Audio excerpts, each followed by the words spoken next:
Et bonjour à tous. Aujourd'hui on se retrouve pour le deuxième round sur les Coach Comms.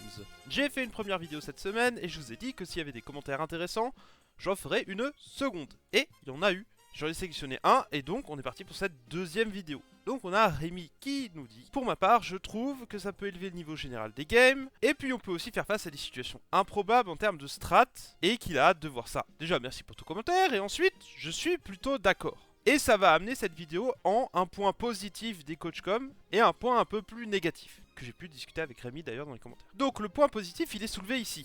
C'est-à-dire que ça va élever le niveau général des équipes, surtout, pour ma part, je dirais que ça va élever le niveau général des équipes un peu plus faibles. Puisque les meilleures équipes jouent déjà un League of Legends qui est extrêmement léché et qui laisse peu de place à l'erreur. Par contre, les équipes qui sont un peu plus faibles et qui font des erreurs un peu bêtes, elles vont être facilement évitées par un coach qui va être derrière eux et leur dire de ne pas les faire. Donc on verra une différence plus importante sur des équipes qui sont un peu plus faibles, entre grands guillemets. Et ça va être cool parce que du coup ça va permettre d'avoir des parties qui sont, comme il l'a dit dans son commentaire, plus disputées et pas perdues sur des erreurs un peu détournées.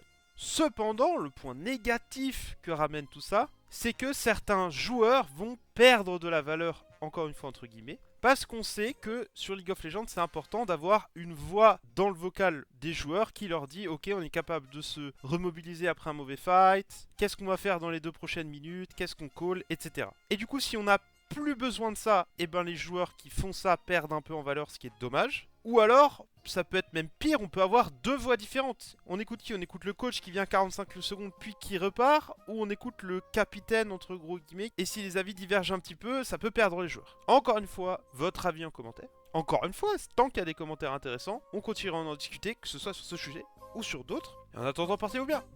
Ciao!